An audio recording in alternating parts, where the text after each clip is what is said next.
A CEO stands at his lavish wedding reception, surrounded by champagne and crystal chandeliers. Two 9-year-old children push through the crowd of designer suits and evening gowns. The girl stops directly in front of him and says one word that shatters everything. Dad. His new bride freezes. The cameras start recording. These are the twins he abandoned before they were born. Before we dive in, comment where in the world you are watching from, and don't forget to click subscribe. Marcus Chen sat frozen in his leather office chair, staring at the phone screen as if it might change the words he had just read. It's twins, the message said. Just those two words followed by a heart emoji that now felt like a weight pressing against his chest. His hands trembled slightly as he set the phone face down on his mahogany desk, the same desk where he had closed million-dollar deals without breaking a sweat. But this was different. This was Simone telling him she was pregnant. Not with one child, but two. Marcus was 31 years old and stood at the edge of everything he had worked for his entire adult life.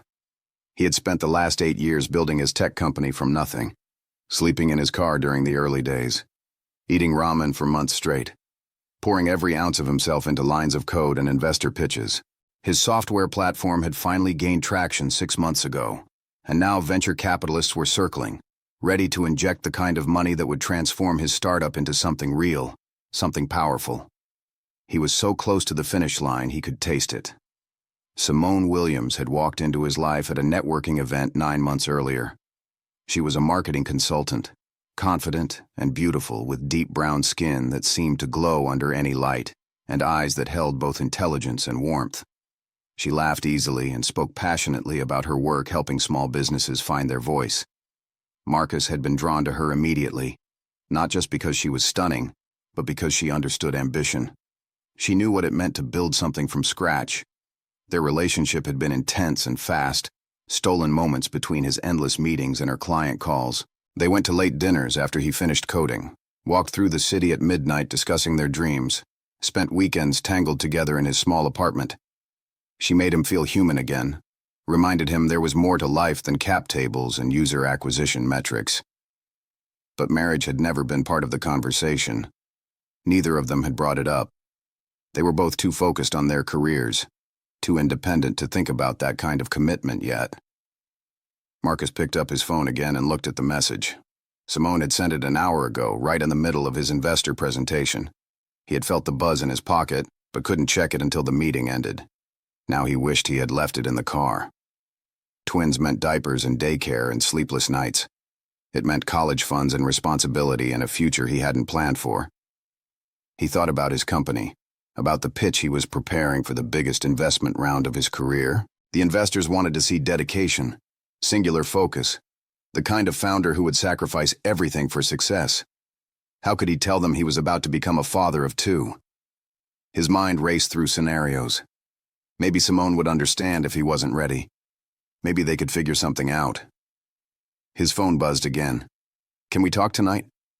I know this is big. I'm scared too. But we'll figure it out together. The word together hit him like cold water. Together meant partnership, meant permanence, meant his life splitting into before and after. Marcus stood up and walked to his office window, looking out at the city skyline. His reflection stared back at him. A young man in an expensive suit that he had bought specifically for investor meetings. Someone who looked successful, but didn't feel it yet. He had worked so hard to get here. He couldn't let it slip away now. Over the next 3 days, Marcus avoided Simone's calls. Each time her name appeared on his screen, his stomach twisted with guilt and panic. He told himself he needed time to think, to process, to figure out the right thing to say. But deep down, he knew he was just running. On the 4th day, he made a decision that would haunt him for years. He sat in his car outside Simone's apartment building, hands gripping the steering wheel, trying to force himself to go inside and talk to her face to face. But he couldn't make his body move. Instead, he sent a text message. I can't do this. I'm sorry. I'm not ready to be a father. I think it's best if we both move forward separately. He watched the message send, watched the delivered notification appear, then turned off his phone. The next morning, he went to the phone store and got a new number. He told himself it was for business purposes, that he needed a fresh start for the company's big launch. But he knew the truth. He was erasing Simone from his life, pretending those 9 months had never happened, choosing his ambition over everything else. Marcus threw himself into work with manic energy. He worked 18-hour days, pitched investors with desperate intensity, and slowly, painfully, managed to close the funding round. His company took off over the next 2 years, growing from 15 employees to over 200. He became exactly what he had always dreamed of being, a successful CEO, a name in the tech world, someone who got invited to conferences and quoted in business magazines. But success came with a price he hadn't anticipated. Late at night, when he finally stopped working and sat alone in his penthouse apartment, he thought about Simone. He wondered if she had the babies, if they were boys or girls, if they looked like him. He would start to search for her on social media, his fingers hovering over her name. But he never clicked. He was too afraid of what he might see, too ashamed of what he had done. 5 years after he walked away, Marcus met Victoria Hastings at a charity gala. She was everything Simone wasn't: white from old money, connected to the right families, comfortable in the world of wealth and power that Marcus was still learning to navigate. Victoria was elegant and poised with perfectly styled blonde hair and a smile that could charm anyone. She worked in art curation and knew everyone worth knowing in the city's social circles. More importantly, she didn't want children. She had told him that on their 3rd date, explaining that she was perfectly happy with her career and her lifestyle. Marcus had felt a wave of relief so strong it almost made him dizzy. Here was someone who wouldn't demand the kind of commitment that terrified him, someone who fit into the life he had built. Their relationship was different from what he had with Simone. It was calmer, more predictable, more about partnership than passion. Victoria understood the demands of his work, never complained when he canceled dates for board meetings, and looked perfect standing next to him at corporate events. After a year of dating, Marcus proposed on a yacht during a company retreat in the Mediterranean. Victoria said yes without hesitation and immediately began planning what she called the wedding of the season. Meanwhile, on the other side of the city, Simone Williams was living a completely different life. When Marcus disappeared, she had been devastated, then angry, then simply determined. She carried the twins to term alone, working until the day she went into labor, saving every penny she could. On a cold February morning, she gave birth to a boy and a girl, Elijah and Maya. They were small, but healthy, with dark eyes that seemed to take in everything from the moment they entered the world. Simone held them in the hospital room, feeling a love so fierce it frightened her. She had no partner, no family nearby, and no idea how she was going to manage. But she was determined to figure it out. The first year was brutal. Simone went back to work after 8 weeks, finding a job with more stability than her previous consulting gigs. She worked as a marketing director for a nonprofit, which meant steady income but long hours and less pay than she had made before. Her days became a blur of daycare drop-offs, meetings, pumping breast milk in bathroom stalls, rushing home to feed the twins, collapsing into bed for a few hours before doing it all again. She had to move to a smaller apartment, one she could barely afford even with her salary. The twins shared a tiny bedroom while she slept on a pull-out couch in the living room. Money was always tight, counted and recounted, stretched as far as it could go. She bought secondhand clothes, clipped coupons, learned to cook cheap meals that would last for days. There were nights when she sat on the bathroom floor and cried from exhaustion and loneliness. But she never regretted keeping the twins. Elijah was sensitive and thoughtful, always watching people's faces to understand how they were feeling. Maya was bold and curious, the kind of child who asked why about everything and never accepted simple answers. They were different in every way, but completely devoted to each other. By the time they were 3, they had developed their own language, a series of looks and gestures that let them communicate without words. Simone found strength she didn't know she had. She learned to survive on 5 hours of sleep, to find joy in small moments, to build a life out of whatever pieces she could gather. The twins never asked about their father when they were young. Simone kept a single photo of Marcus hidden in a box under her bed, not because she still loved him, but because she thought someday the twins might want to know what he looked like. As the years passed, she built a small community around herself and the children. There was Miss Loretta next door, who sometimes watched the twins when Simone had to work late. There was Marcus's best friend Jerome, who stayed in touch despite everything, sending birthday cards to the twins and occasionally stopping by with groceries. There were other single mothers at the daycare who understood the struggle and shared resources and encouragement. By the time Elijah and Maya turned 9, they were smart, resilient children who knew how to take care of themselves more than kids their age should have to. They made their own breakfasts, helped with laundry, did homework without being reminded. They understood that their mom worked hard and that money was tight, and they never asked for things they knew she couldn't afford. But they had started asking questions about their father. Maya especially wanted to know why he wasn't around, why they never got birthday cards from him, why their mom's face got sad and tight whenever his name came up. Simone had tried to be honest without being cruel, explaining that their father had been very young and scared and not ready to be a parent. She never called him a bad person, but she also didn't make excuses for him leaving. One afternoon in late spring, Maya came home from school with an assignment that would change everything. Her teacher had asked the class to research their family history and create a presentation. Maya was supposed to interview family members and find out where they came from, what their ancestors did, who they were named after. That evening, Maya sat at the small kitchen table and asked Simone directly, "What's our dad's full name? Where is he? Can we talk to him for my project?" Simone felt her throat tighten. She had known this moment would come eventually, but she wasn't prepared for it. She looked at her daughter's earnest face, at Elijah sitting quietly beside his sister, both of them waiting for an answer. "Marcus Alexander Chen," she finally said. "He lives here in the city. He runs a technology company." The twins absorbed this information silently. Then Elijah, who rarely spoke up, asked softly, "Why doesn't he want to know us?" Simone's heart broke. She reached across the table and took both their hands. "I don't know, baby. Sometimes adults make choices that don't make sense, but it has nothing to do with you. You two are perfect exactly as you are." That night, after she put the twins to bed, Simone sat with her laptop and did something she had avoided for 9 years. She searched for Marcus online. It took seconds to find him. There were dozens of articles, photos from events, videos of him speaking at conferences.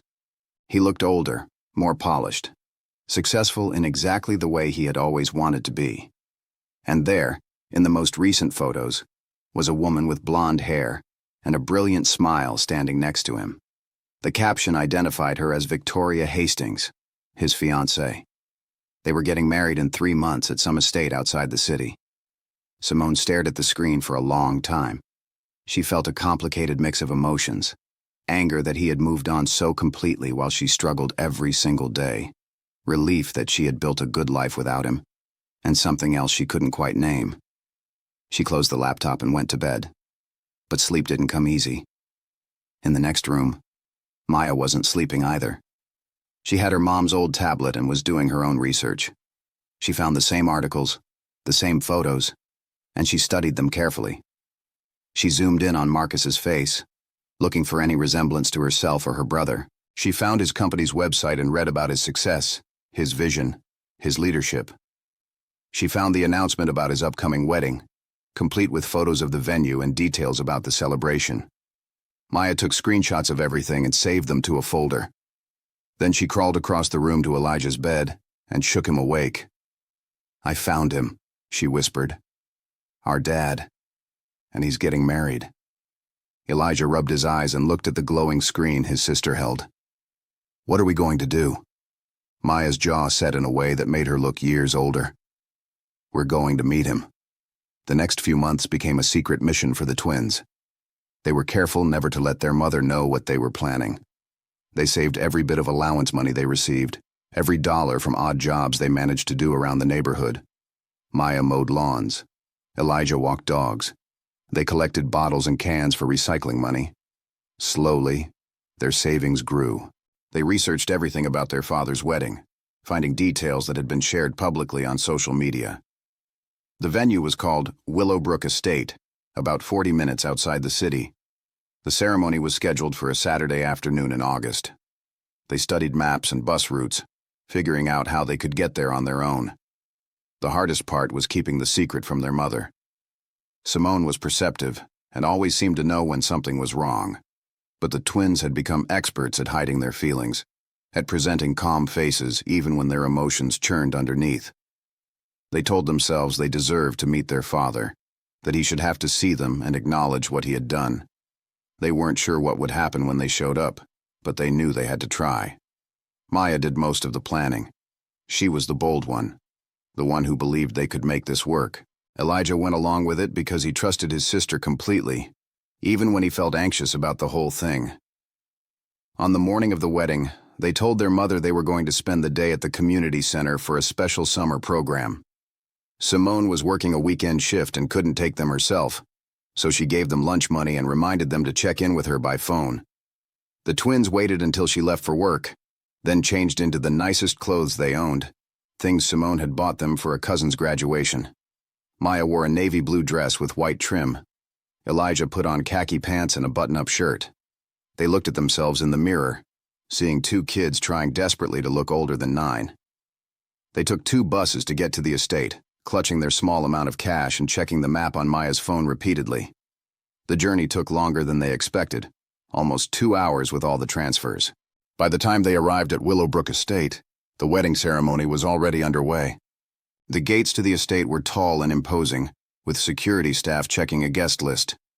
The twins stood behind a tree, watching cars pull up and elegantly dressed people step out. They could hear music drifting from somewhere beyond the gates and see white tents set up in the distance. This was a level of wealth they had never witnessed before, so different from their small apartment and thrift store clothes. For the first time, Maya felt her confidence waver. "What are we even doing here?" Elijah whispered. "We don't belong." "We do," Maya said firmly, though her voice shook slightly. "He's our father. We have every right to be here." They waited until a large group of guests arrived at the same time, creating a momentary chaos at the gate. In that confusion, the twins simply walked through, blending into the crowd, small enough that no one paid them much attention. Their hearts pounded as they made their way up the long driveway toward the main building. The estate was enormous, with manicured lawns, fountains, and gardens that seemed to stretch forever. Guests milled about holding champagne glasses, laughing and chatting. A string quartet played classical music near the ceremony site. Everything was perfect, pristine, expensive. The twins found a spot behind a rose trellis where they could see without being seen. From there, they watched as the ceremony concluded. Marcus stood at the altar in an impeccable dark suit, his arm around Victoria, who wore a wedding dress that probably cost more than their mom made in several months. Everyone applauded as the couple kissed, and then the guests began moving toward the reception area. Maya grabbed Elijah's hand. "We need to get closer." They wove through the crowd, trying to look like they belonged there, though several adults gave them curious glances. Children at this wedding were few and mostly younger, dressed in fancy outfits with parents keeping close watch. 2 9-year-olds wandering alone definitely stood out.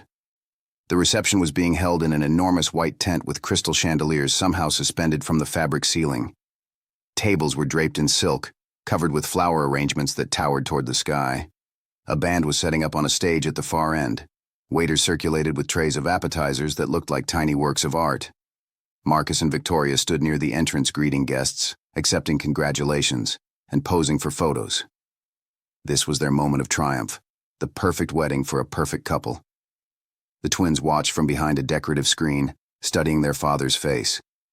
He looked happy, completely at ease, laughing at something someone said to him. He looked nothing like a man who had abandoned 2 children. He looked successful and content, like someone who had everything he wanted. Maya felt anger rising in her chest. How could he look so happy when their mother struggled every single day? How could he celebrate this perfect life he had built while they wore second-hand clothes and ate discount groceries? She stepped out from behind the screen, pulling Elijah with her, and began walking straight toward the receiving line.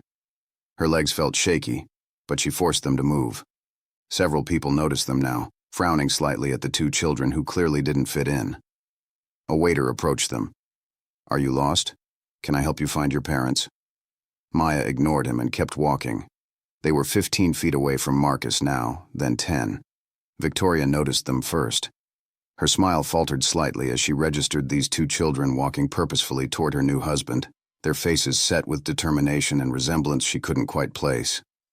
Marcus was turned away, talking to an elderly man who was telling a long story.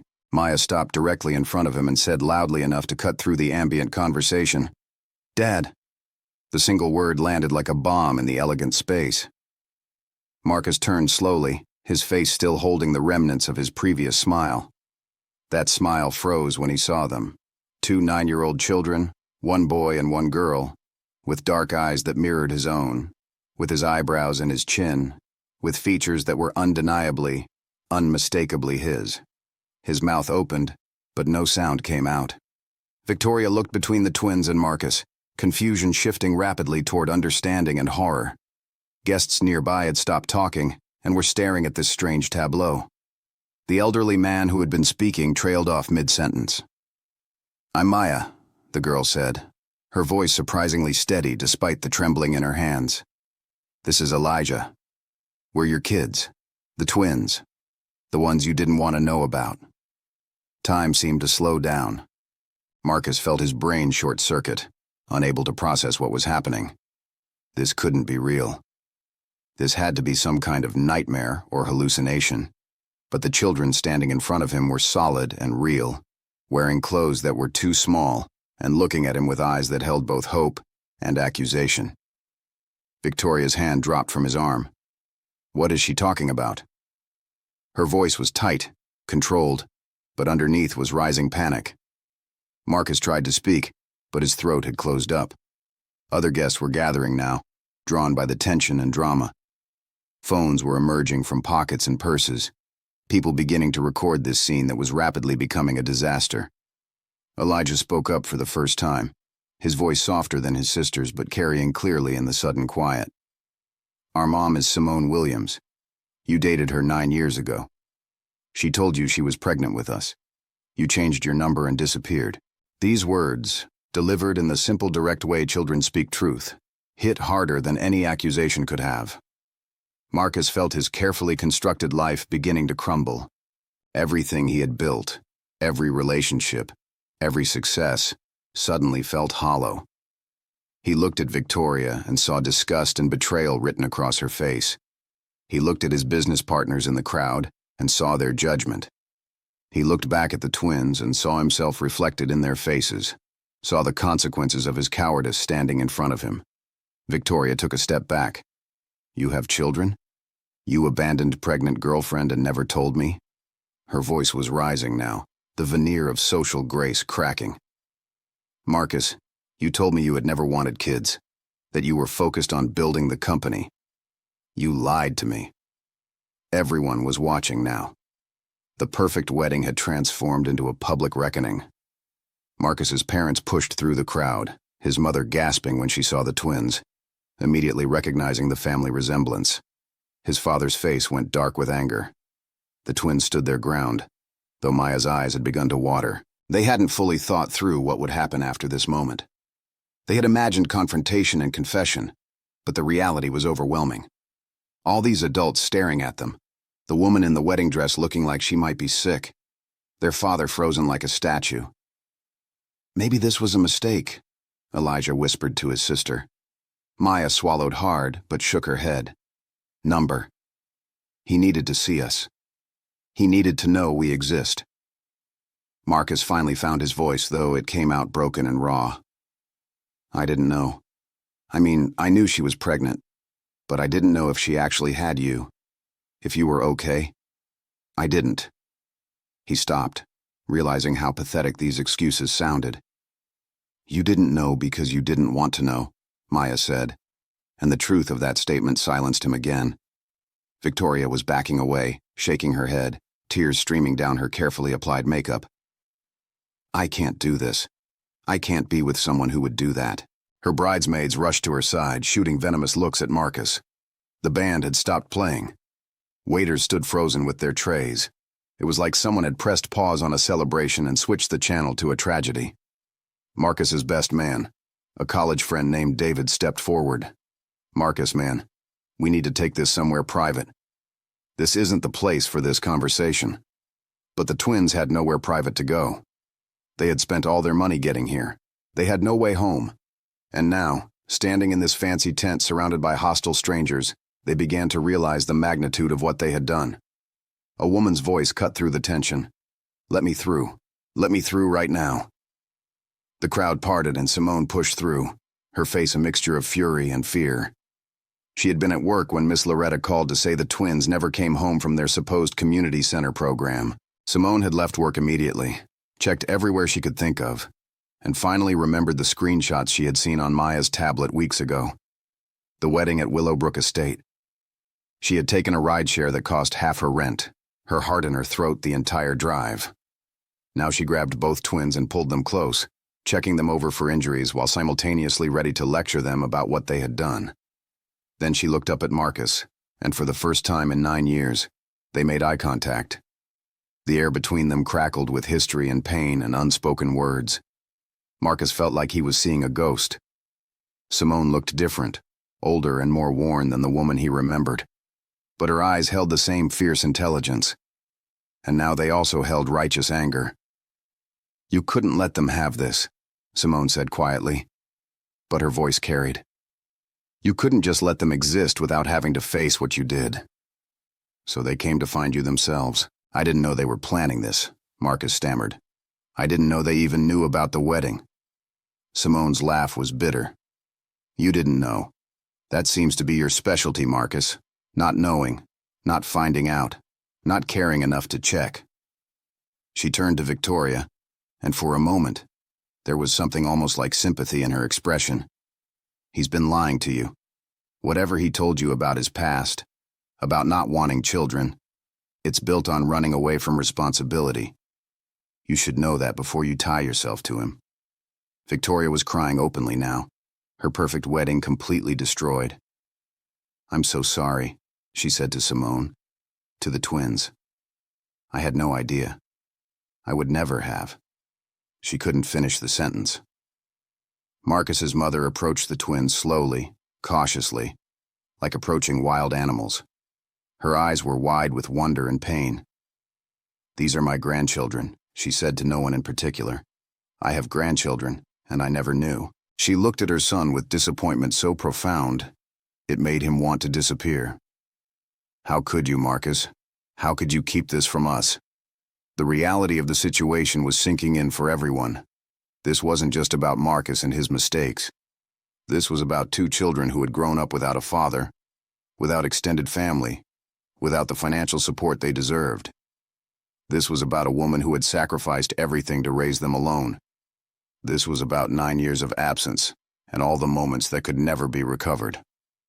Security guards were approaching now, having been alerted to the disturbance. Simone held the twins tighter.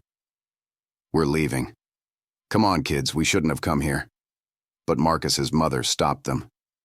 "Please wait. Please don't leave yet." She looked at her son with steel in her voice.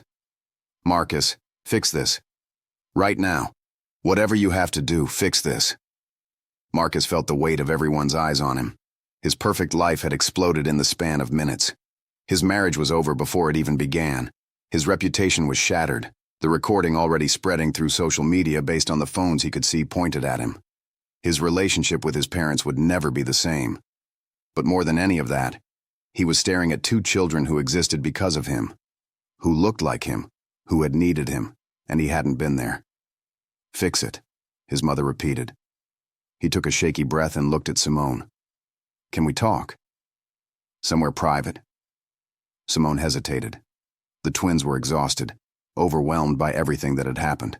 She wanted to get them home, to safety, to their small apartment where the world made sense. But she also saw something in Marcus's face she hadn't seen 9 years ago. Actual remorse, actual understanding of what he had done. "The twins deserve better than this," she finally said. "If you want to talk, it's not for me. It's for them. And you don't get to disappear again. If you're going to be in their lives, you're all in, or you're not in at all." Marcus nodded, tears finally breaking through his shock. "I understand. One of the event coordinators led them to a small office inside the main estate building, away from the gawking crowd. Victoria had left with her bridesmaids, her wedding dress trailing behind her like a ghost. Guests were beginning to depart, whispering among themselves about the dramatic scene they had just witnessed. In the quiet office, Marcus sat across from Simone and the twins. He didn't know where to start, what to say that could possibly matter after 9 years of absence. The twins watched him with expressions too old for their faces, children who had been forced to grow up too fast. "I'm sorry," Marcus finally said, and his voice broke on the words. "I was young and scared and selfish, and I made the worst decision of my life when I walked away from you. There's no excuse for what I did. Nothing I can say will make it right." Maya crossed her arms. "So why should we believe you care now? Because you got caught in front of everyone?" Marcus flinched but didn't look away from her. "You're right. If you had never shown up today, I probably would have kept living my life pretending you didn't exist. That makes me a coward and a terrible person. But seeing you now, looking at you both, I can't pretend anymore. You're my children. You exist. And you deserved better than what I gave you, which was nothing." Elijah spoke quietly. "Why didn't you want us? Why didn't—" This question, asked with such simple pain, nearly broke Marcus. "It wasn't about not wanting you. I wanted my company to succeed. I wanted to be important and successful. I thought having children would stop me from achieving those things. So I chose my ambition over you. I chose wrong." Simone's voice was hard. "You need to understand what your choice meant. I raised them alone. I worked full-time while pumping breast milk in bathrooms. I went without food so they could eat. I haven't been on a date in 9 years because I've been too exhausted and too broke and too focused on keeping them alive and healthy. They've never had birthday parties with more than a few friends. They wear secondhand clothes. They've never been on a vacation. And they're still amazing kids despite all of that, despite growing up without a father who couldn't be bothered to even check if they were okay." Marcus absorbed every word like a physical blow. "What can I do? How can I make any of this right?" "You can't make it right," Simone said flatly. "You can't give back 9 years. You can't undo the damage. But you can start helping now, if you actually mean what you're saying. The twins need stability, financial support, a college fund, medical care, everything they should have had from the beginning. And if you want to have a relationship with them, you earn that slowly. You don't get to just step in and be dad. You have to prove you won't disappear again. Can you do that? Or are you going to run away again when things get hard?" Marcus looked at his children, really looked at them for the first time. Maya with her fierce protective instinct, and Elijah with his quiet observation. They were remarkable, and he had missed everything. First words, first steps, first days of school. Thousands of moments he would never get back. "I'll do whatever it takes," he said. "I want to know you. I want to be in your lives if you'll let me. I want to support you and help your mom, and try to be the father I should have been from the start." Maya and Elijah looked at each other, that silent twin communication passing between them. Finally, Maya spoke. "We'll think about it, but you don't get to hurt our mom anymore, and you don't get to hurt us. If you promise to be here, you better keep that promise, because we already know what it feels like when you break it." "Deal," Marcus said, his voice thick with emotion. Over the next few weeks, the fallout from the wedding was massive. The videos went viral, sparking debates about abandoned children, deadbeat fathers, and second chances. Marcus's company took a hit as board members questioned his character and judgment. Several major partnerships were put on hold. His engagement to Victoria was officially ended, with her releasing a statement about being deceived and wishing the twins well. Marcus's parents reached out to Simone directly, apologizing for not knowing, offering help, asking if they could meet their grandchildren properly. Simone was cautious, but allowed supervised visits. The twins were confused by suddenly having grandparents who wanted to spoil them, buying them things they had never been able to afford, taking them to nice restaurants and museums. Marcus started therapy, finally addressing the fears and insecurities that had driven him to abandon his children in the first place. He sold some of his company stock and set up trust funds for both twins, funds that would pay for college and give them security. He began paying child support retroactively, insisting on covering all the years he should have been contributing. Simone was able to move into a better apartment, one where the twins had their own rooms, and she had a real bedroom. She paid off her debts and started saving for the first time in 9 years. The relationship between Marcus and the twins developed slowly, painfully, with many setbacks. The first few times they met for dinner or outings, the twins were quiet and guarded. They didn't call him Dad, instead referring to him as Marcus. They tested him constantly, canceling plans to see if he would get angry, asking difficult questions to see if he would lie, pushing boundaries to see if he would give up. But Marcus showed up. Every single time he showed up. He attended their school events, helped with homework over video calls, learned their favorite foods and interests. He made mistakes and apologized for them. He respected their boundaries and never pushed for more than they were willing to give. Maya remained skeptical longer than Elijah. She remembered their years of struggle more clearly, held on to her anger more tightly. But even she began to soften when Marcus proved consistent. When he came to her basketball game in the rain even though he had a board meeting scheduled. When he helped Simone fix her car without being asked. When he listened to Elijah talk about his worries without trying to fix everything immediately. 6 months after the wedding that never was, Simone and Marcus met for coffee alone, without the twins. They hadn't had a real conversation in years, had only communicated through logistics and schedules. The cafe was neutral territory, a place where they could talk honestly. "I don't forgive you," Simone said before he could speak. "I want you to know that. What you did was unforgivable, and I'll never forget it." Marcus nodded. "I don't expect you to forgive me. I don't forgive myself. But I appreciate you letting me be part of their lives now. You could have kept me out completely, and it would have been justified." Simone studied him for a long moment. "The twins need their father. That's the only reason I'm allowing this. They deserve to have you in their lives if you're going to actually be present. But if you ever hurt them again, if you ever make them feel abandoned, I will make sure you never see them again. Understood?" They talked about the twins, about their personalities, and their struggles, and their dreams. Simone shared stories from the years Marcus had missed, and he listened with tears in his eyes, mourning all the moments he had chosen to give up. She told him about Maya's fierce loyalty to her brother, about how she had punched a kid who made fun of Elijah's glasses. She told him about Elijah's love of reading, how he would check out the maximum number of books from the library every week. She told him about the hard times, about bounced checks and shut-off utilities, about nights when she didn't know how they would make it. And she told him about the good times too, about the twins' laughter and resilience, about how they took care of each other and never lost their kindness despite everything. Marcus listened and realized that Simone had done something extraordinary. She had raised 2 remarkable children under impossible circumstances, had given them love and stability and values despite being abandoned and unsupported. She was stronger than anyone he had ever known. "I'm sorry I left you to do it all alone," he said quietly. "You shouldn't have had to be that strong. But I'm glad they had you, because you're an amazing mother."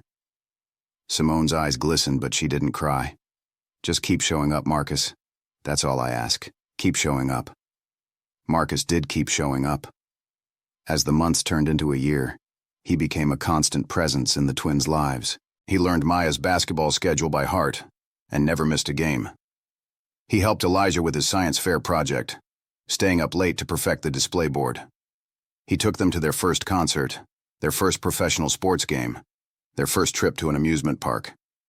He taught them to code, sharing the passion that had driven his career. Slowly, painfully, he earned back their trust. The twins started calling him Dad, tentatively at first, then more naturally. They began to believe he wouldn't disappear again. Marcus's company eventually recovered from the scandal. In fact, his honesty about his mistakes and his efforts to make amends actually improved his reputation over time. He became an advocate for parental responsibility, speaking openly about his failures and encouraging other young entrepreneurs not to make the same choices. His vulnerability made him more human, more relatable. But more importantly, he became a better person. The children he had once seen as obstacles became the center of his life. He discovered that success without family felt empty, that all the money and accolades in the world couldn't replace the feeling of his daughter hugging him after a basketball game, or his son asking for help with homework. He learned that being a father wasn't about being perfect. It was about being present. On the twins' 10th birthday, Marcus threw them a party, their first real birthday celebration with more than a few friends. He rented out a skating rink, invited their entire class, arranged for pizza and cake and decorations. Simone helped plan it, and Marcus's parents came, bringing mountains of presents. The twins were overwhelmed with joy, skating in circles with their friends, laughing until their faces hurt. As Marcus watched them, Simone stood next to him. "They're good kids," she said. "They are," Marcus agreed. "Because of you. You did this." "I'm just trying to catch up." Simone glanced at him. "You're doing better than catching up. You're actually being their father now. Keep it up." The relationship between Marcus and Simone never became romantic again. Too much had happened. Too much pain lay between them. But they developed a solid co-parenting partnership built on mutual respect and their shared love for the twins. They communicated about school issues, attended parent-teacher conferences together, made joint decisions about the children's welfare. It wasn't easy, but they made it work because the twins deserved parents who could work together. Maya and Elijah thrived with the additional support. With financial stress lifted from their household, Simone was able to work less and spend more time with them. The twins joined sports teams and music lessons and summer camps. They made friends more easily, no longer carrying the weight of their family's financial struggles. They grew more confident, more open, more willing to take risks. But they never forgot where they came from. They remained grateful for small things, never took their privileges for granted, and always remembered the years when life had been harder. Maya wanted to be a lawyer, specifically one who helped single mothers get child support from absent fathers. Elijah wanted to be a teacher, helping kids who struggled like he once had. They had been shaped by their experiences, and those experiences had made them compassionate and driven. As the twins grew older, they sometimes talked about that day at the wedding, the day they had shown up and blown apart their father's perfect life. Maya no longer felt angry about it. "We did the right thing," she would say. "He needed to face what he did, and honestly, it saved his life. He would have married that woman and been miserable, living with his guilt forever. This way, at least he got a chance to be our dad." Elijah agreed. "I'm glad we went. I'm glad we found him. I just wish he had found us first." That was always the pain beneath the healing, the knowledge that Marcus had chosen to leave and had only come back when forced. The twins loved their father, but they also understood that his presence in their lives was a result of their action, not his choice. That would always be a complicated truth to carry. Marcus understood this too. In therapy, he worked through his guilt and shame, but he never tried to erase what he had done. He owned his mistakes, apologized regularly, and tried every day to be worthy of his children's love. He knew he was lucky to have a second chance, that many men in his position never got the opportunity to make things right. He tried not to waste it. Years later, when the twins graduated high school, Marcus sat with Simone in the audience watching them walk across the stage. Both twins were honor students, accepted to excellent colleges with full scholarships and trust funds, waiting to supplement their expenses.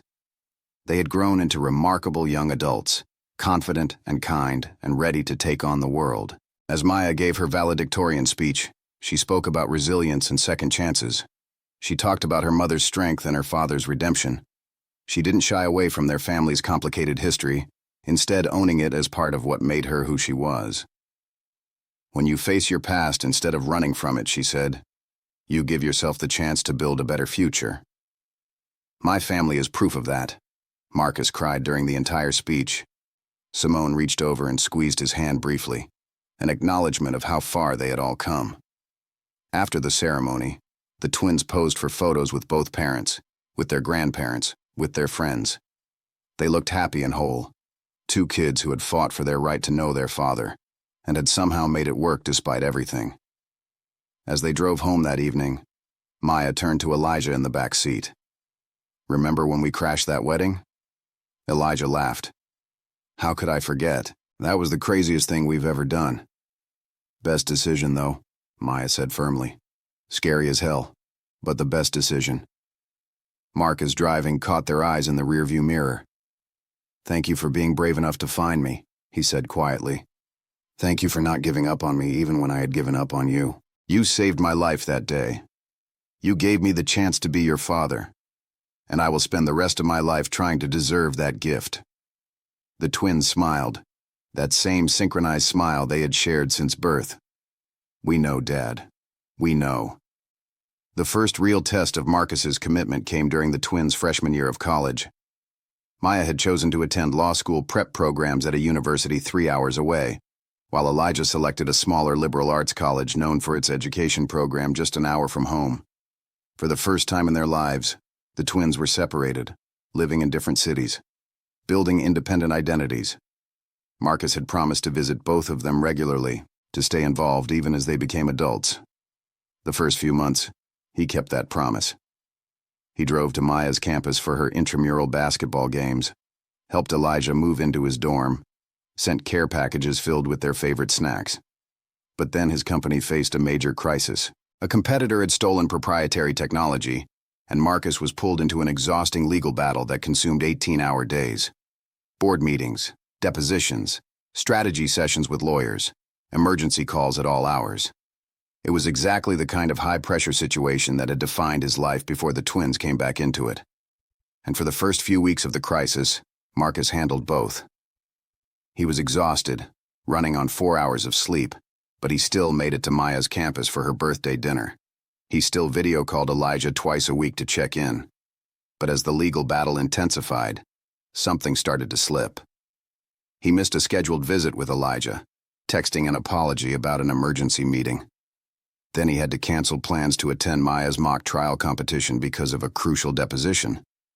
The twins understood at first. They knew his company was in trouble, that he was fighting to save something he had built. But the cancellations kept coming, and a familiar fear began to creep in. Was this how it started before? Would their father disappear again when things got hard, when his business needed him more than they did? Maya called Simone one night from her dorm room, her voice tight with anxiety. He's doing it again, Mom. He's choosing work over us. Simone's heart sank. She had seen the same pattern starting to emerge, but had hoped Marcus would catch himself before it went too far. Let me talk to him, she said. But before Simone could make the call, something happened that changed everything. Marcus collapsed in his office at 2 a.m, working alone on legal documents. His assistant found him the next morning, unconscious on the floor. The doctor said it was exhaustion and stress, that his body had simply shut down from months of pushing too hard. He spent 3 days in the hospital, and during those 3 days, he had time to think about what mattered. The twins came home from college as soon as they heard, rushing to the hospital still wearing their campus sweatshirts. They found Marcus propped up in bed, looking small and vulnerable in a way they had never seen. He had always been this powerful figure, successful and in control. But now he looked human, fallible, scared. I'm sorry, Marcus said as soon as he saw them. His voice was hoarse from the oxygen tubes they had removed earlier. I was doing it again. I was putting work first, and I didn't even realize until I woke up in here. The twins sat on either side of his hospital bed. Maya took his hand, and even though she had been angry with him just days before, seeing him like this broke through her resentment. You scared us, she said simply. Elijah nodded, his quiet nature making his words carry extra weight when he did speak. We thought you were going to die before we really got to know you. That hit Marcus harder than any business failure could have. You're right, I almost wasted the second chance you gave me. I've been so afraid of losing the company because I sacrificed so much to build it. But I was about to lose something so much more important. From that hospital bed, Marcus made changes. He promoted his second-in-command to co-CEO, delegating responsibilities he had always insisted on handling himself. He set strict boundaries around work hours and family time. He told his board that his children came first, and if they had a problem with that, they could find a new CEO. Some board members pushed back, but Marcus held firm. The company would survive or fail based on whether they could function without him working himself to death. And surprisingly, when he stepped back and trusted his team, The company thrived. The legal battle was resolved favorably, in part because Marcus's lawyers were less exhausted and more effective when they weren't being micromanaged at midnight. After he recovered, Marcus started a new tradition. Every Sunday, no matter where the twins were or what was happening with work, they had a video call together. Sometimes it was just 10 minutes of casual check-in. Other times they talked for an hour about everything happening in their lives. Marcus never missed a Sunday call, not once. During their sophomore year, Elijah came out as gay. He told Maya first, then their mother, working up courage before telling Marcus. He was terrified of how his father would react, afraid that this might be the thing that made Marcus pull away again. When Elijah finally told him during one of their Sunday calls, his voice shaking with nervousness, Marcus was quiet for a long moment. Elijah's heart sank, preparing for rejection. Then Marcus spoke, his voice thick with emotion. "Thank you for trusting me enough to tell me. I love you, Elijah. Nothing about you could ever change that. I'm proud of you for being brave enough to live your truth," Elijah cried, relief flooding through him. Marcus flew out that weekend, not because Elijah asked him to, but because he wanted to be there. They went to dinner, just the two of them, and talked about everything. Marcus asked questions, listened without judgment, and made it clear that his love was unconditional. That weekend cemented something between them that had been building for years. Elijah finally believed, deeply and completely, that his father wasn't going anywhere. Meanwhile, Maya was struggling with her own challenges. Law school was harder than she expected, and she was one of only a handful of black women in her program. She faced microaggressions and doubt from professors who questioned whether she belonged there. Some nights she called Simone crying, wondering if she had made a mistake, if she should quit and do something else. Simone reminded her why she had chosen this path, to help women like her who had been abandoned and needed legal advocates. But it was Marcus who helped her find a different strategy. He connected her with a black female attorney he knew, a woman who had faced similar struggles and succeeded. He helped Maya find a mentor, someone who could guide her through the specific challenges she was facing. And when Maya had her lowest moment, failing a crucial exam that put her academic standing at risk, Marcus drove 3 hours to her campus and spent the weekend helping her study for the retake. He ordered takeout, made flashcards, and quizzed her for hours. When she passed the retake exam with flying colors, he was the first person she called. During their junior year, something unexpected happened. Marcus started dating again, and this time he was completely transparent about it. He told the twins about Sarah before he even went on a first date with her, explaining that she was a divorced single mother of a teenage son, that she worked as a teacher, that she understood complicated family dynamics. The twins were cautious but curious. They had grown protective of their father, wanting him to be happy but worried about anyone who might hurt him or complicate their family. When they finally met Sarah, they were surprised by how normal she was. She wasn't wealthy or connected or trying to impress anyone. She was kind and genuine and clearly cared about Marcus. More importantly, she respected the twins' place in his life and never tried to insert herself where she didn't belong. Over time, they grew to like her, and eventually to appreciate having her around. Her son, Tyler, became like another brother to them, someone they hung out with when they visited home. The family was expanding in unexpected ways, becoming something more complex and beautiful than any of them had imagined. By senior year, both twins had found their stride. Maya had a job offer from a prestigious law firm waiting for her after graduation, with a focus on family law just as she had always wanted. Elijah had been accepted into a competitive teaching fellowship that would place him in an underserved school district. They were becoming the people they had always wanted to be, shaped by their struggles, but not defined by them. The second graduation was different from the first. This time it was college, the end of a chapter, and the beginning of adult independence. Marcus sat with Simone, Sarah, his parents, and Miss Loretta, who had become like family over the years. As they watched both twins walk across the stage, Marcus found himself thinking about that day at his wedding, the day 2 9-year-olds had shown up and forced him to confront what he had done. If they hadn't been that brave, if they hadn't taken those buses and walked through those gates, where would he be now? Probably divorced from Victoria, still working too much, still running from his guilt, still empty despite all his success. The twins had saved him, and he would spend the rest of his life being grateful for that. After the ceremony, the whole family went to dinner at a nice restaurant, the kind of place Simone never could have afforded back when she was raising the twins alone. Marcus picked up the bill without anyone asking, the way he always did now. As they ate and laughed and celebrated, he looked around the table at this impossible family they had built from broken pieces. Simone caught his eye and gave him a small nod, an acknowledgement of how far they had come. They would never be a traditional family, but they had become something real and lasting. A few years later, Maya called Marcus with news that made his heart stop. "Dad, I'm pregnant." For a moment, he was transported back to that text message from Simone, the one that had sent him running. But this time, everything was different. Maya was married to a wonderful man named David, who she had met in law school. They had planned this pregnancy, were excited and ready for it, and she was calling him Dad, asking for his advice, wanting him to be involved. Marcus felt tears streaming down his face. "That's amazing, sweetheart. You're going to be an incredible mother. I'm going to be a grandfather," he realized, and the thought filled him with joy and terror in equal measure. When Maya gave birth to a baby girl, she named her Simone, after the grandmother who had raised Maya against all odds. Marcus held his granddaughter in the hospital, this tiny, perfect person who existed because the twins had survived despite him, who carried forward a family line he had almost abandoned.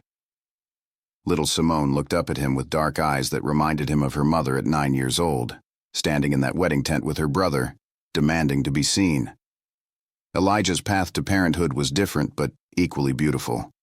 He and his husband Jordan adopted a little boy who had been in foster care, a 3-year-old named Marcus. When Elijah told him about the name, Marcus broke down completely. "You don't have to do that," Marcus said, "after everything I put you through." "I want to," Elijah insisted, "because you showed me that people can change, that second chances matter, that love is about showing up even when it's hard. You taught me that, Dad, and I want my son to carry your name forward, to represent redemption and growth and family." The two little ones, Simone and Marcus, became inseparable as they grew, cousins who were more like siblings. The family gathered for holidays and birthdays, creating traditions and memories. Marcus's parents were devoted grandparents and great-grandparents, making up for lost time. Sarah became Nana Sarah to the little ones, fully integrated into the family. And Simone, the woman who had carried everything alone for so long, finally got to rest. She retired early, thanks to Marcus ensuring she had financial security, and spent her time with her grandchildren, writing a book about her experiences as a single mother, and advocating for policy changes to support families.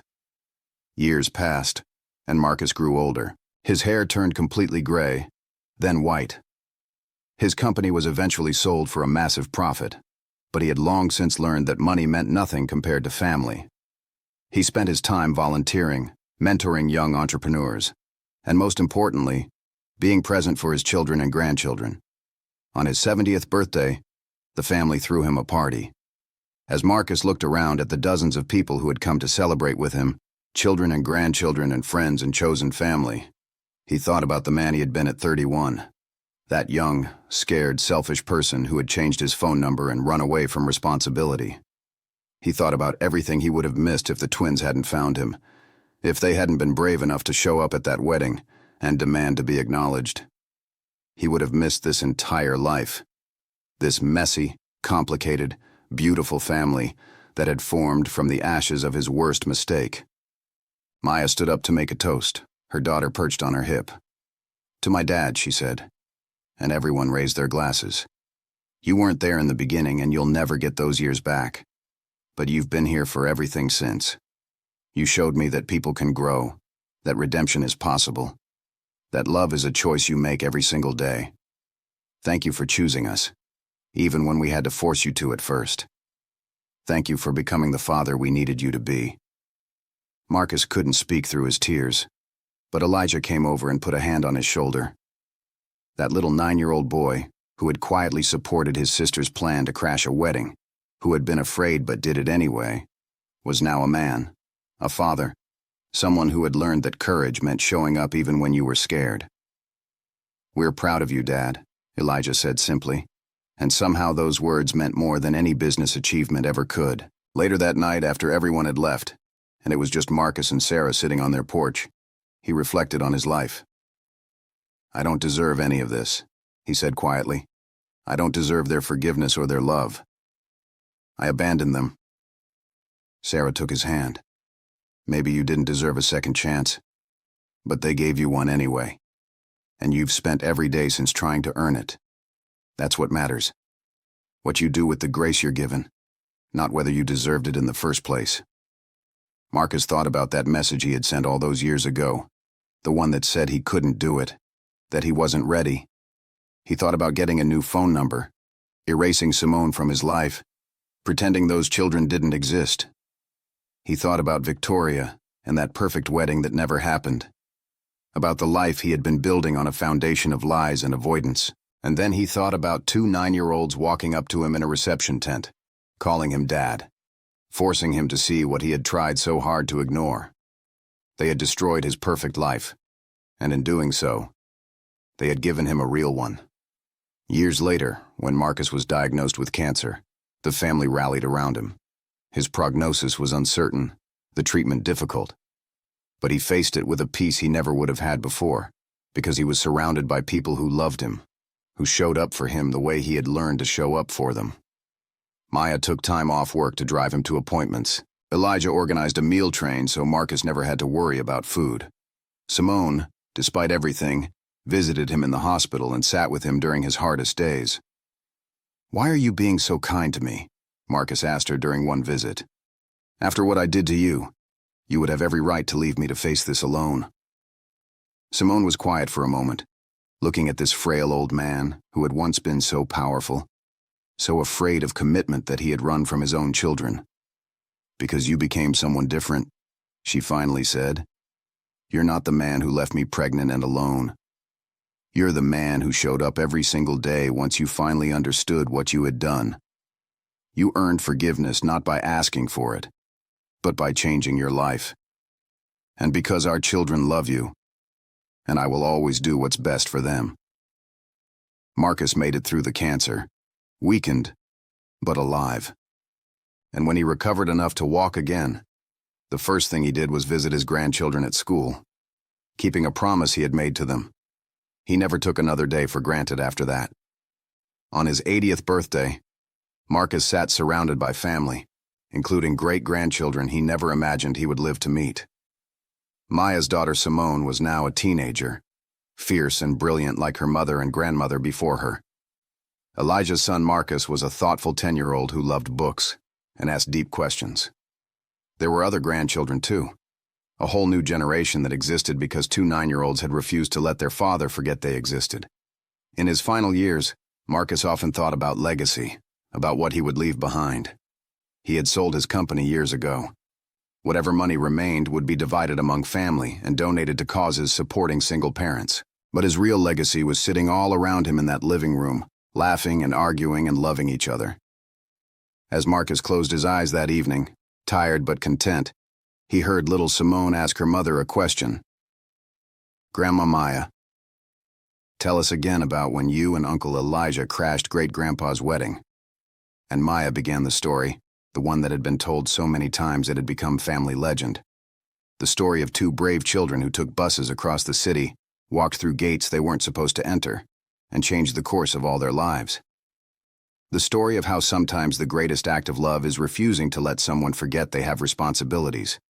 How redemption is possible, but must be earned. How family isn't always simple or easy, but is always worth fighting for. Marcus listened with his eyes closed, a smile on his weathered face. That was the day everything changed, he thought. The day I stopped running and started living. The day I was forced to face the truth and found that the truth, as painful as it was, had set him free. Finally, we've reached the end of this story. I'm extremely happy that you've made it this far. Thank you very much for watching. Comment below what you thought and what was the best or worst part. Don't forget to subscribe. Until next time.